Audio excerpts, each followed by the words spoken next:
Yan, nagluluto na naman ang mother ng tulingan, ang pinakamasarap na tulingan na aking natikman. Dini sa palayok. Sa palayok. Na may baboy. Ang tulingan talaga ng Batangas ay laging may may baboy para. Hello mga ka-Frenny! Andini na naman nga kami sa aming bahay kubo. Nakakamiss yung garining luto ng nanay ko.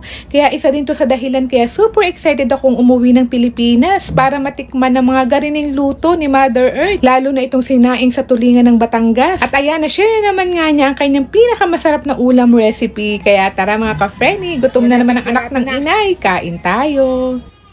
Pipirati na para bumagsak.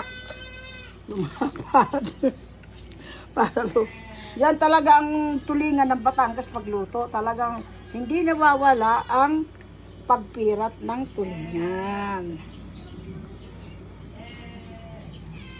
Oh.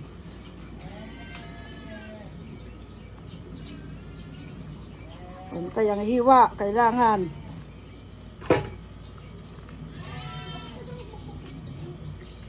Gayon. Kaya yan ay malapa dahil yan ay pinipisat. Mga pusang ari nakakakita ng nakakaamoy ng isda.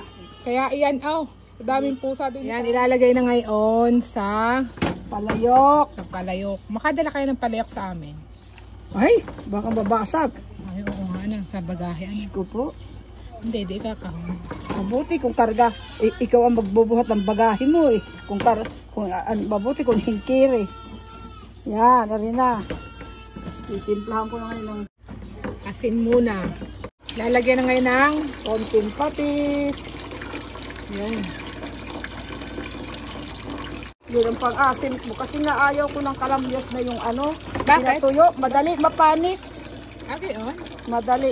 Nako, panandalian lang yun. Mas maganda suka. Oo. Pero mas masarap ang kalamya. Masarap kung tutuusin. Kaya lang hindi mo naman mamugot, pati tinik. Mga ilang oras ang luto na yan? Ay, hanggang lumambot. Ako nga nagregalo ng tulingan nung Christmas party nila. Mga di makulangan. Ay talaga yun ang una na ubos. Yung sinain kong tulingan. Salang na ni Mother ang aming mahiwagang gasol. Kunting sugar lang yan ha. Kahoy lang kami. Walang bitchen, kunting sugar. Hindi ako nagbibitchen. Hindi ka talaga tatay. Chemical lang. Chemical lang ang bitchen. Kunting sugar lang. Okay. Frenny, kamusta po ang lahat? Nandiyan na tayo talaga sa Pinas. Grabe, ang sarap ng ulam ko ngayon. Tulingang Batangas. Yan, gutom na naman ang anak ng inay. Anong ulam nyo ngayon mga ka-Frenny? Talaga naman din sa Batangas pagkasarap talaga ng mga pagkain. Yeah, siya tayo na kumain. Thank you Lord for this food. Amen. Hindi mawawala sa akin ng buko juice. Ng buko juice, napakasarap ng buko juice. Yan, kain tayo mga ka-Frenny. Meron ako din ng munggo. Ayan bagay na bagay sa tulingan ng Batangas. Kaya kain tayo. Nakakapangibig. Tapos meron tayo din ng mangga. Tagmangga kasi ngayon Meron pa rin ako din ng sabaw ng tulingan, syempre. Sarap, hindi maalat. Munggo mga ka-Frenny. Pampagis, lagyan natin din sa kanin. Yun, lagyan mo natin din ng buko juice. Kasalo ko na naman ng mga langaw kumain. Kain na. Mapaparami ang kain natin din na ng kanin talaga. Bahaw.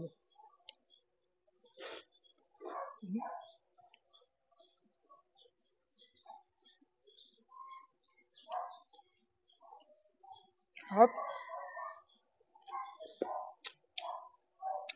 The best talaga. Ang tulingan ng aking ina.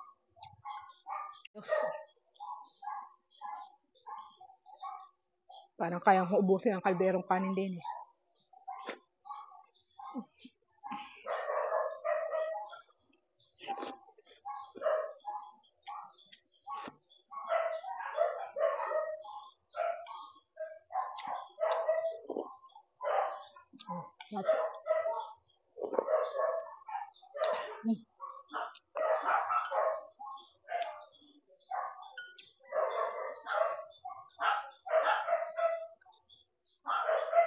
Daming aso. Galit na galit ang mga aso.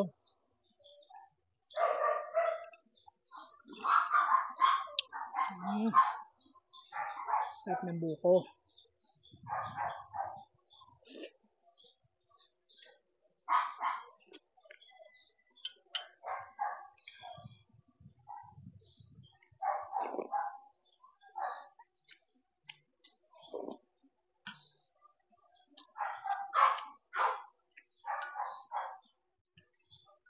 Mas na agad ng sabaw. Meron pa doon. Kukuha pa ako.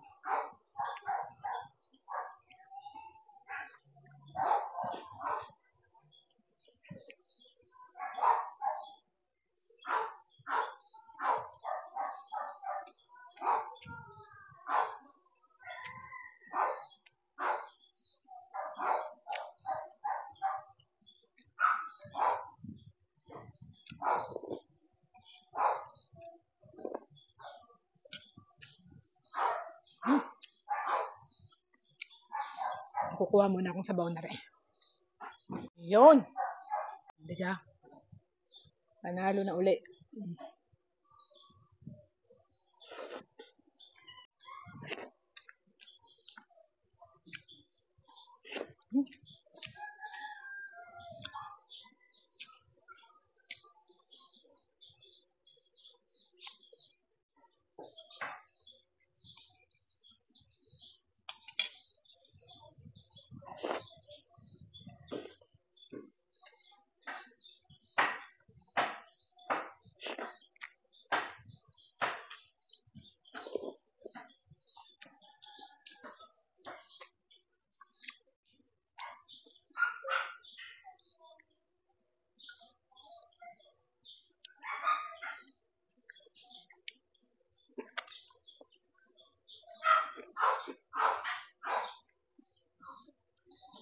Langaw is everywhere.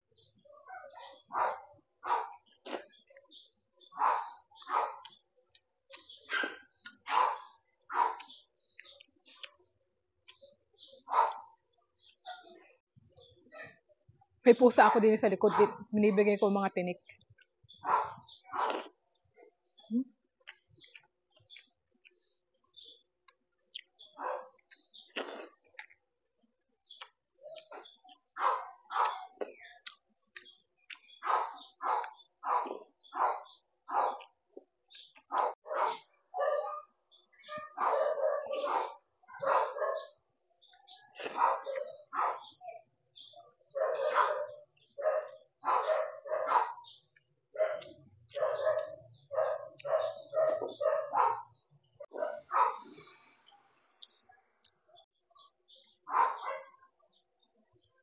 Oh.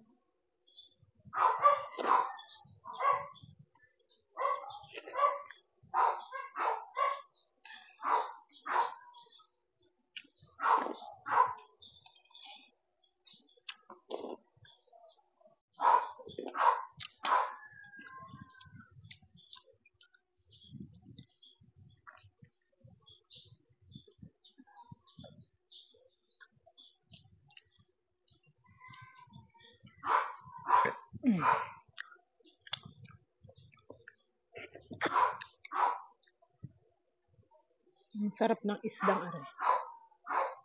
Ako'y mas mahilig sa isda sa tunay kaysa sa baboy. Fan ako ng isda. Isda lover yarn. Yan natin na rin sa bowl.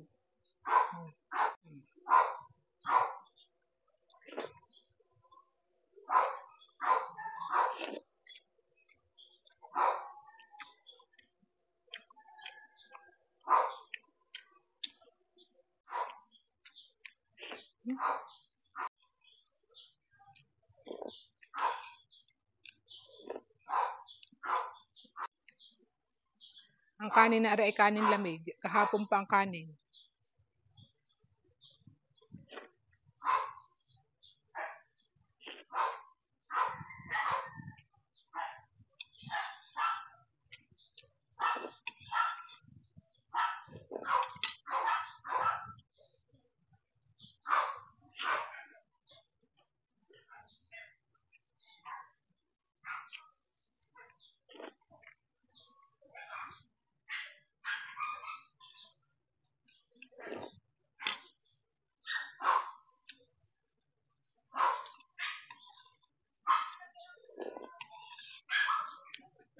Sarap.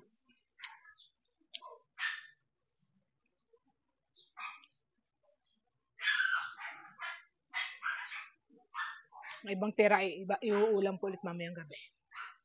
Hindi nakakasawa ang tulingan eh. Hindi nakakaumay. Partner na partner sa munggo.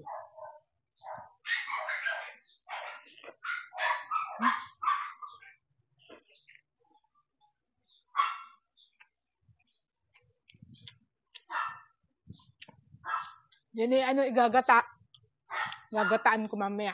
Yung may kamyas. Ang sarap.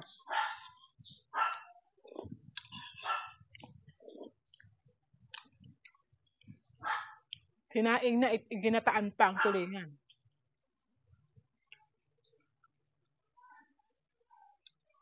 Sinaing na ginataan pa.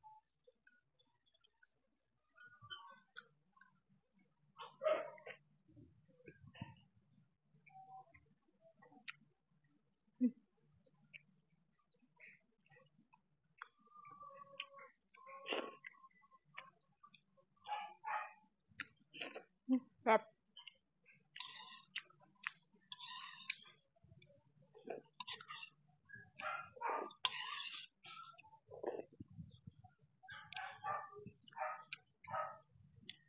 Ayos.